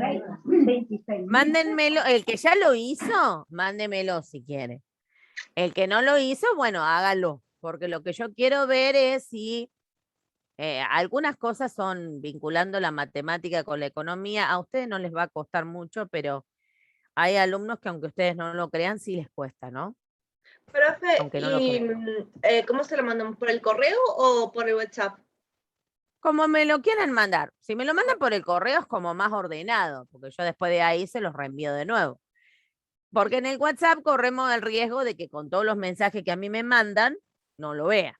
Pero no creo que no lo vea, pero como yo estoy de coordinadora y hay un montón de gente que se vacunó y que está con muchos síntomas feos de la vacuna, está medio complicado. Entonces a veces recibo muchos mensajes y como que se me pierden, Sí. ¿no? ¿Cómo le trató la vacuna, profe? A mí re bien, porque si no, no estaría dándoles clase, les cuento. Sí. Yo tengo una compañera que se vacunó el mismo día que yo. Ayer fuimos las dos a la escuela y ella se desmayó en el colegio y tuvimos que llamar a la emergencia. Y se vacunó el mismo día que yo. Y yo trabajé ayer, hoy, y me quedé hasta las 7 de la tarde en la escuela, porque como ella está de licencia, porque no está bien, me quedé hasta más tarde. Para hacerle el aguante, ¿no? Porque la directora también está media descompuesta, porque le hizo mal la vacuna, la vice también, el vice de la tarde está con COVID, la escuela está media complicada. Bueno, nosotros una vez, ahora les voy a explicar unas cositas que es de la Escuela de la Economía y después ya los libero, ¿sí? Sí, profe. Disculpen por ahí que hoy los tuve un poco más de rato, pero como el martes me vacunaron, no les di clase y no quiero que se atrasen, ¿sí? Sí, profe. Porque nadie tiene la vida comprada, podemos tener algún problema y entonces cuando podemos tengamos clases. Si en algún momento nos pasa algo, bueno. Bueno, evolución histórica de la economía. ¿Cómo evolucionó el pensamiento económico? Bueno, conceptualmente la historia del pensamiento económico es una disciplina que se trata del proceso cronológico del nacimiento, desarrollo y cambios que tuvieron las distintas ideas y las distintas economías de distintas sociedades. Ustedes recuerden que la economía de alguna manera es diferente cuando la sociedad es diferente, ¿sí? Lo que hablábamos recién de la economía de la India, por ejemplo, ¿sí? La historia económica puntual, en cambio, tiene como objeto de estudio el análisis de la evolución histórica de los hechos e instituciones de carácter económico. La economía nace en la antigua Grecia entre los años 400 y 300 a.C. con los filósofos griegos Genofonte, Platón y Aristóteles. Genofonte vivió entre los años 430 y 354 a.C. No trató grandes temas, pero sí los ingresos fiscales, que eran los ingresos a través de impuestos o tributos, que en este país se le cobraba a los extranjeros. Consideraba que la actividad económica fundamental era la agricultura y a partir de allí comenzaban a desarrollarse las demás ramas de la producción. Analizó el tema del valor y de la división del trabajo, que hasta ese entonces no se analizaba. Entre los años 427 y 347 a.C. vivió Platón y su discípulo Aristóteles entre los 384 y 322 a.C. Platón en su obra República establece un modelo de sociedad perfecta y un conjunto de ideas económicas entre las cuales plantea lo que fue la división del trabajo, proclamó al dinero como patrón de medida y como expresión numeraria.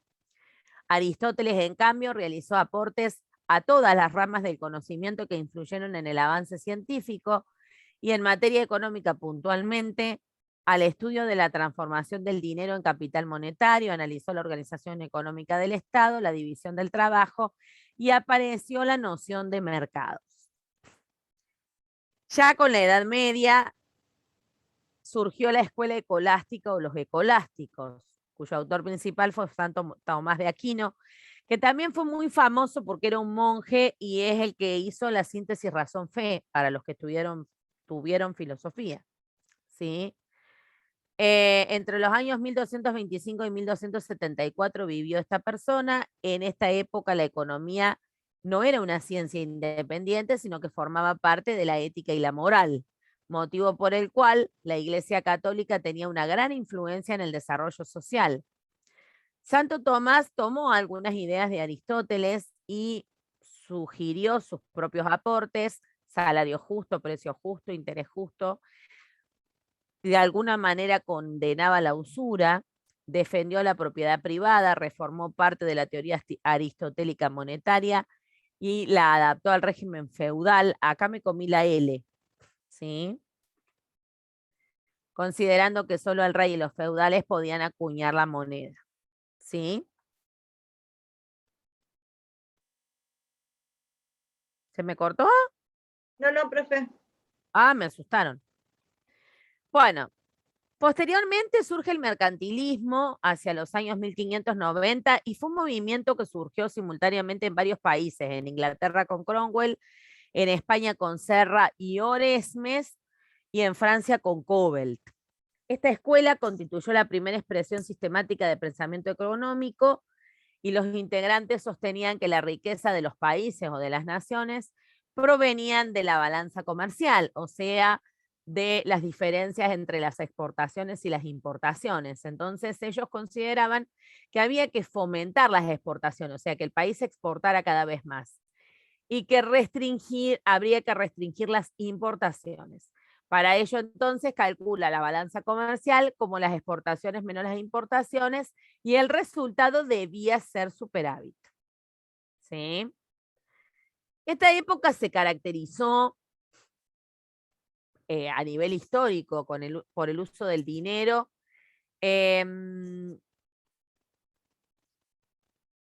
Había en esa época, un tiempo antes, escasez de metales preciosos, pero con América, con el descubrimiento de América y el saqueo que se le hizo a los distintos países americanos, como México, por ejemplo, empezó a haber más abundancia de metales preciosos, con lo cual esa escasez desapareció.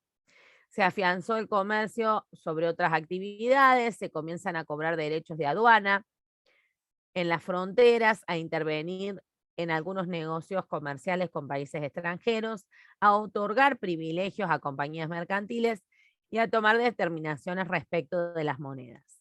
A este modelo en Francia se lo llamó cobeltismo y en Alemania cameralismo.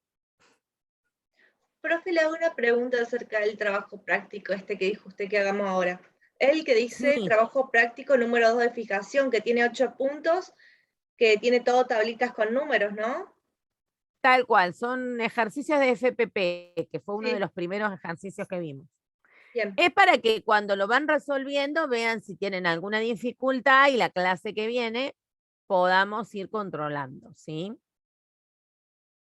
Es largo, por eso les aviso hoy para que tengan tiempo en algún momento del fin de semana. Si por ahí el lunes están muy complicados, me lo mandan el martes, ¿sí?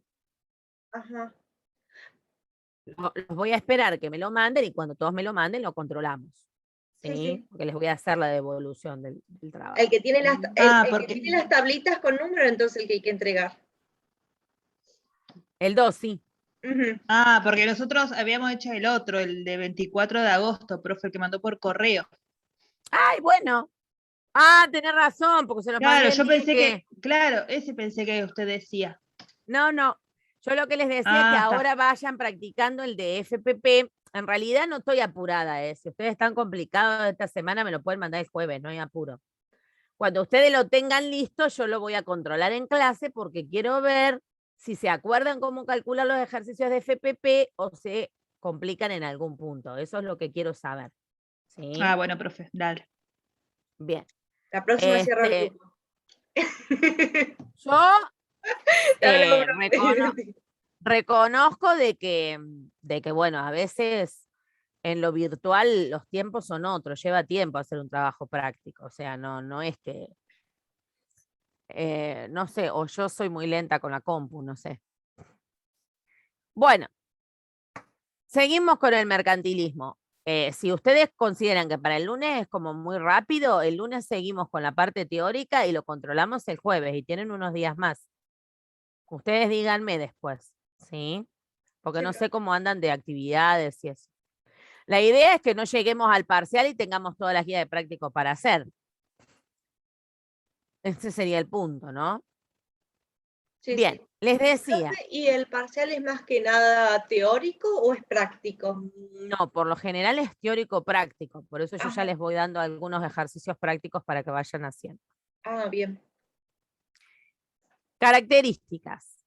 Se aplican altos derechos de importación. Los derechos de importación son lo que ustedes conocen como derecho de aduana a todos los bienes, excepto las materias primas necesarias para la industria nacional.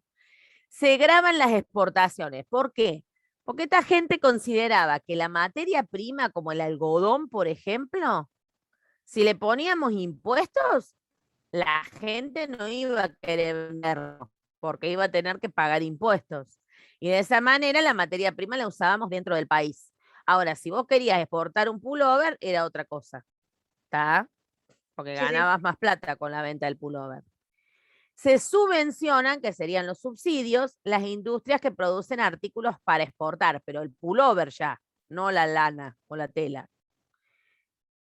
Se procuraba que la balanza comercial fuera favorable, se abolieran las aduanas interiores, o sea, dentro del país no se pagaban impuestos, afuera sí. Se subsidió la navegación y la construcción de navíos o barcos para fomentar la colonización de las Américas. Se utilizó la moneda como agente de productor de bienes, se estableció una nueva tasa de interés más baja para poder hacer negocios. Se mantuvieron bajos salarios para obligar a las personas a trabajar más y se castigó el ocio. Se elaboraron mercaderías en el país y se aplicaron impuestos cada vez más altos al terrateniente. ¿Qué sería el terrateniente? El que tenía tierras. Ujú. ¿Para qué le cobraban estos impuestos? Para sostener las actividades estatales. No sé si les suena esto. Estamos hablando de año 1590, ¿eh? No avanzamos mucho por lo Sí. visto. Bueno. Los fisiócratas. Fue otra escuela que surgió en los años 1760. La frase de ellos muy célebre fue laissez-faire, laissez-passer, que significa dejar hacer, dejar pasar en francés antiguo. Esta frase se distinguió porque en realidad este movimiento, que fue la fisiocracia, fue fundada por François Quesnay, que fue un médico de la corte de Luis XIV, entre los años 1694 y 1774. Tuvo como discípulo a Jacob Turgot. Según esta doctrina, la riqueza de un país provenía de la explotación de la tierra. La obtención del oro y la plata se obtenía a través del comercio exterior, o sea, de las exportaciones. El agricultor era el único que producía y la agricultura era la actividad principal. Se consideraban estériles, o sea, como que no producían nada, lo que generaban los artesanos comerciales e industriales. Su doctrina se asentaba en una ley que se conoció con el nombre de ley natural, se priorizaba el bienestar de todos y el progreso dependía del cultivo del suelo, cuyo único trabajo productivo era el de la tierra, ¿no? El de la obtención de alimentos de tipo agropecuario.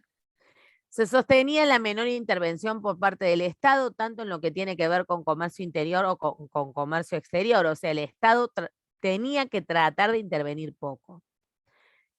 Para ellos, debía intervenir en lo que tenía que ver con todo lo que es el manejo jurídico, digamos.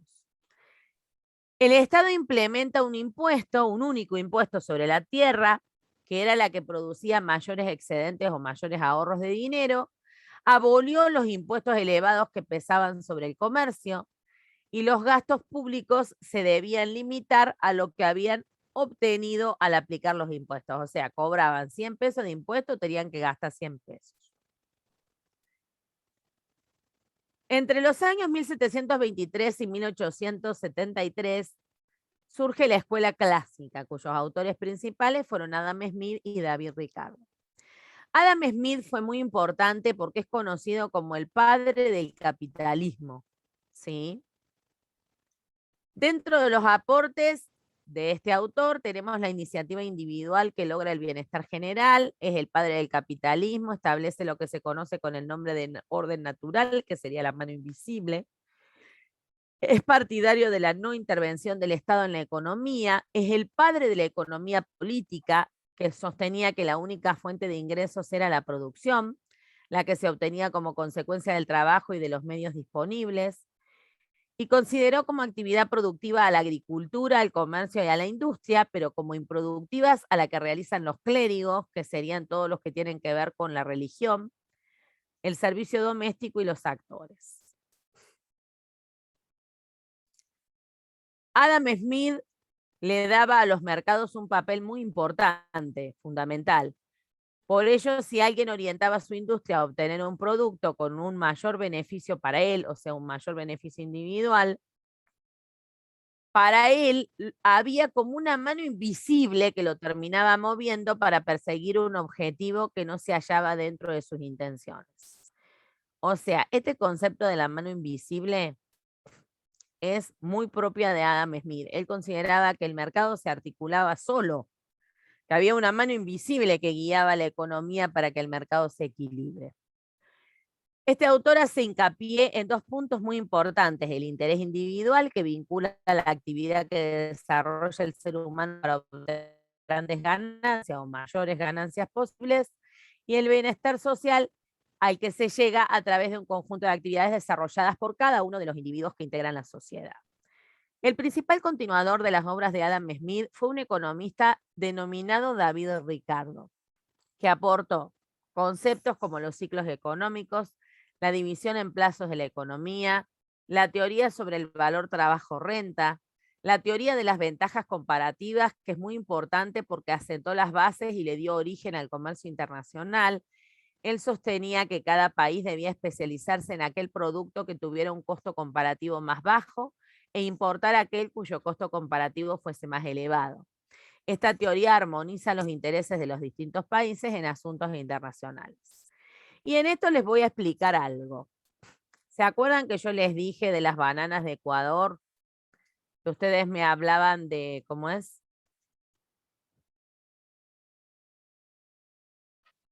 Ustedes me hablaban de que en Mendoza, en Misiones se podían producir, pero yo les decía que eran más caras. Vale 200 pesos el cacho ahora, profe. Pero el tema es que es molesto porque ahí hay muchos bichos y las arañas se meten entre medio, las víboras se meten entre medio. De cada planta solo se sale un cacho de banana, no es que, o sea, una vez que creció la planta te dio el cacho de banana, o tenés que cortar la planta y el costado como que crece en su hijito una nueva planta que da un cacho. Eso es lo que muchos no saben, que por cada planta de banana se da solo un cacho de banana. Claro. Mirá, ¿no? Qué increíble lo que es. Y lo ricas que son las bananas. Sí. Bueno, ahora, ustedes imagínense si a nosotros se nos ocurriría en Tierra del Fuego producir café. ¿Cuánto nos saldría el kilo de café? Una fortuna. Bueno. Sí, bastante. Entonces, a lo que él planteaba, David Ricardo, era esto. A ver, si vos tenés un clima que te favorece para producir una cosa, producí eso, y que el café lo produzca Colombia. Le compras a Colombia café, que lo produce a 2 mangos, y vos le vendés a Colombia algodón, que Colombia no tiene clima para producirlo. Y para hacer el intercambio comercial también. Tal cual. Eso es lo que planteó este autor, que por eso es tan conocido. La escuela clásica tuvo otros autores. Estos son como los dos más importantes, pero también fue Thomas Robbins Malthus, que fue el que estableció la ley de rendimientos decrecientes, que lo vamos a ver más adelante. Jan Say, que estableció la ley de los mercados. John Stuart Mill, que estableció la teoría del salario y del comercio internacional. Luego surge el socialismo utópico, que si bien no fue muy conocido, surgió entre los años 1772 y 1837. Su autor principal fue Charles Fourier, que al principio se opone a los clásicos, intenta formular algunas teorías a las que le termina dando como más idea Robert Owen, que fue el que estableció el cooperativismo en el trabajo. Por eso hay varias cooperativas de trabajo, ¿sí? Tomás Moro También fue quien publicó un libro muy importante acerca de ideas sobre una administración eficaz y aparece como la vaga noción de cómo organizar un sindicato. Entre los años 1818 y 1883 vivió uno de los autores más importantes que le dieron origen a la teoría del socialismo científico, que fue su autor principal, Karl Marx, y que su discípulo, no sé por qué me lo corrige el correcto, pero termina en C, Friedrich Engels. Marx es muy importante porque fue el padre del comunismo. Critica el capitalismo, a la economía clásica y a la teoría de valor, trabajo, salario, porque él habla de una nueva teoría, la plusvalía. Fundó la Escuela del Socialismo Científico, la cual tenía como objetivo fundamental la transformación revolucionaria de la sociedad para llegar, mediante la dirección del proletariado, al socialismo y al comunismo.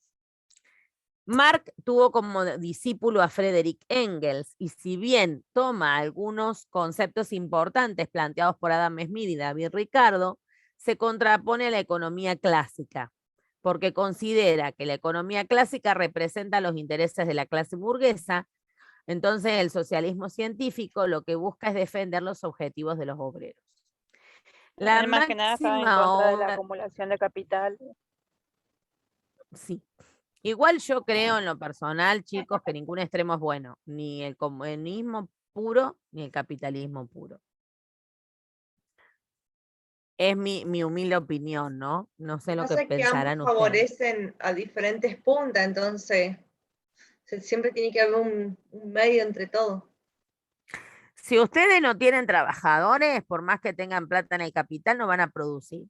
Y si ustedes tienen empleados, pero no tienen quién es el que arriesgue el capital, tampoco van a producir nada. O sea, tiene que haber un término medio. Bueno, él arma una obra muy importante que se llamó El Capital y que enuncia una serie de tesis que son aquellas en las que se termina fundando después el comunismo. Esas tesis surgen en base a ideas de autores que fueron anteriores a Marx, que él las combina con ideas propias, y algunas de ellas son el materialismo histórico, la lucha de clases, la teoría del valor, la teoría de la plusvalía, la acumulación de capitales, la proletarización creciente y catastrófica. En contraposición a Marx surgen los neoclásicos. Entre los años 1842 y 1924 se llama neoclásico porque retoma algunos contenidos de la escuela clásica. Sus autores principales fueron Alfred Marshall y Leon Walras. Marshall nació en Inglaterra, estudió en Cambridge, fundó la economía moderna.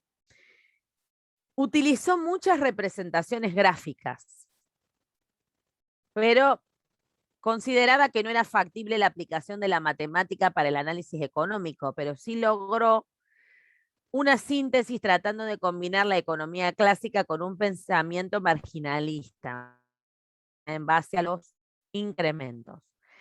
La determinación de los precios de mercado fue el problema principal en el que se basó la economía neoclásica. Para Marshall, el análisis del funcionamiento del sistema de mercado se originaba con el estudio del comportamiento de los productores, que serían los que constituyen la oferta, y los consumidores, que serían quienes constituyen la demanda, o sea, quienes quieren comprar.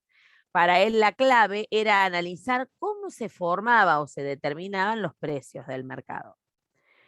Planteaba la demanda como una tabla en donde se relacionaba el precio y la cantidad, y consideraba que era necesario que bajara el precio para que la gente compre más o demandara más. Bueno, Leon Walras vivió entre 1834 y 1910. En su caso vivió en Lausana, Suiza, y es muy importante para la economía porque él desde 1859 dedicó todo su esfuerzo a demostrar que la economía sí podía ser tratada matemáticamente. Se ocupó del estudio de la teoría de la determinación de los precios, continuando la obra de Marshall, en un régimen hipotético de libre y perfecta competencia. O sea, acá para él no había ni monopolio, ni oligopolio, nada de eso, en lo que vamos a profundizar más adelante. Él lo que busca es demostrar cuáles pueden ser las ventajas o los beneficios de un régimen de competencia perfecta, donde hay muchas empresas, donde todos más o menos tienen que vender al mismo precio, donde hay perfecta información, donde la empresa se puede ir del mercado cuando quiere, ¿sí?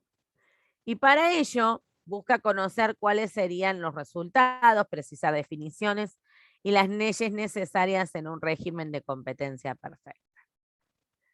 La escuela keynesiana surge con posterioridad. Keynes, John Maynard Keynes, fue discípulo de Alfred Marshall porque fue su alumno, es un economista británico nacido entre 1883 y 1946. Es famoso porque fue el padre de la macroeconomía, escribió la teoría general de la ocupación, el interés y el dinero, refutando teorías clásicas. Consideraba que la oferta crea su propia demanda, por lo tanto, si existe desocupación, no es transitoria. Para Keynes, el equilibrio económico tiene o conlleva algo de desocupación. Y el nivel de empleo depende del ingreso total y de la inversión. Para Keynes, el Estado tiene un papel muy importante en la economía a través de las inversiones públicas y en épocas de depresión o de recesión, para lograr la plena ocupación o el aumento del ingreso total del país, el Estado debe producir y suministrar servicios públicos y además debe regular el nivel de empleo y el ingreso nacional. ¿Se acuerdan que yo les decía que el Estado es el que puede, por ejemplo, ponerse a hacer un acueducto y contratar más gente y de esa manera reactiva?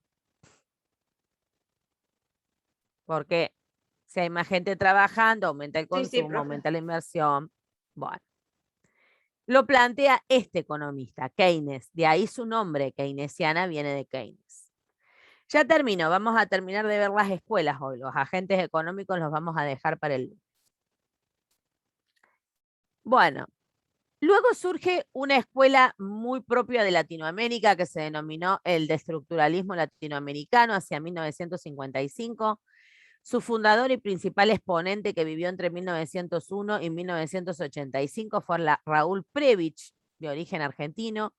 Se basa en principios que sostienen, acá hay un error de tipeo, sería que sostienen que los estados nacionales subdesarrollados deben intervenir en la economía para impulsar el desarrollo, iniciando un proceso en Latinoamérica que se denominó industrialización sustitutiva de importaciones, el ISI, que es lo que yo les dije que había querido implementar Cristina Fernández en una de las presidencias de ella y que ya se había intentado poner en marcha allá por los años 1950. Este proceso consistía en incentivar la industria nacional porque se consideraba que las economías se tornarían más estables debido a que los precios manufacturados fluctúan menos que los precios de los productos primarios. O sea, si nosotros producimos en Argentina cosas que antes se importaban, también gastamos menos dólares, ¿no? La última de las escuelas es el monetarismo. Autor Milton Friedman, vivió entre 1902 y 2006, estudió en universidades como Chicago y Columbia, en 1976 fue galardonado como Premio Nobel de Economía. Básicamente, él centró sus estudios en el análisis del consumo, la teoría monetaria y las complejidades de las políticas estabilizadoras de la demanda. Es el representante más destacado de la escuela monetarista que sostiene que hay una interrelación entre el nivel de circulación del dinero y el grado de inflación. Ha defendido el pleno funcionamiento de los mecanismos automáticos de ajuste, criticando toda intervención en la economía en el campo monetario. Las autoridades deben limitarse a ejercer un control eficaz sobre la cantidad de dinero sobre la base de programar una determinada tasa de crecimiento anual de dinero. Esta sería la única manera de controlar tensiones inflacionarias. Es partidario de la libre competencia y contrario a la intervención del Estado. O sea, él consideraba que el Estado no debe actuar en la economía. Considera que solo la plena libertad de las fuerzas de mercado pueden equilibrar la economía, o sea, la libre interacción entre la oferta y la demanda, y evitar tensiones va con eso. No sé qué habré estado pensando que la puse con C. Y evitar las tensiones inflacionarias. ¿Está? Sí, profe. Bien. Bueno, por hoy los libero porque ya estamos en hora para la clase del lunes. No es mucho igual lo que nos queda de este PowerPoint. Yo pensé que íbamos a llegar a ver menos. Son 30 diapositivas y vamos por la 25, así que bien, ¿sí? Vamos a terminar de ver agentes económicos y ya la parte como muy teórica, ya la vimos. Ahora vamos a empezar la parte más práctica, ¿sí? Sí, profe. ¿Hay que aprenderse todas las escuelas, profe? En realidad no, lo que pasa es que, a ver, las escuelas, ¿por qué las damos? Porque en realidad ustedes van a ver un montón de temas que se fueron descubriendo de a poco y que tienen que entender por qué son tan importantes y por qué ese economista es tan nombrado. Porque yo después más adelante te voy a dar el modelo keynesiano y vos no vas a saber por qué se llama así. Y se llama así porque fue el que creó Keynes cuando descubrió la macroeconomía, por ejemplo. Sí. No, yo le pregunto por las dudas, profe, porque en otras materias sí las tenemos que aprender todas. No, en realidad lo que tienen que saber, por ejemplo, tenés que saber quién fue Adam Smith Ajá. o quién fue David Ricardo, porque Adam Smith es el que creó el capitalismo. No podía haber tenido economía y no saber que Adam Smith fue el que creó el capitalismo. Sí. Que Keynes fue el que descubrió la macroeconomía. Eso es como algo básico. Pero ya ponernos a ver qué es lo que, o que Marx creó el comunismo, que es una idea contraria al capitalismo. Pero ya ponernos a ver qué aportó Santo Tomás, yo se los doy porque está en el programa, pero no es algo que me parezca relevante. Sí. ¿Está? Bien, lo que sí, el que no hizo las guías que le mandé por la guía, que le mandé por correo, que es vendría a ser la actividad del martes, hágala y me la manda, ¿sí? Y la otra, la número 2 del cuadernillo, que es para que practiquen costo de oportunidad, bueno, me avisan. Si están muy atorados, me la pueden entregar el jueves, ¿sí?